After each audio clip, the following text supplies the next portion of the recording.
১৪০ বছর আগে আরবের মরুভূমিতে জন্ম নেয়া এক মহামানব, যার আদর্শ আজও কোটি মানুষের পথপ্রদর্শক।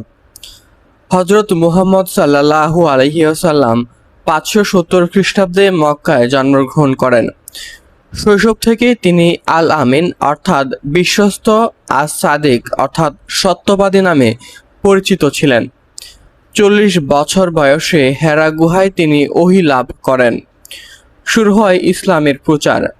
তিনি শুধু একজন নবী ছিলেন না, তিনি ছিলেন একজন আদর্শ শিক্ষক, ন্যায় বিচারক, দয়ালু পিতা ও উত্তম নেতা।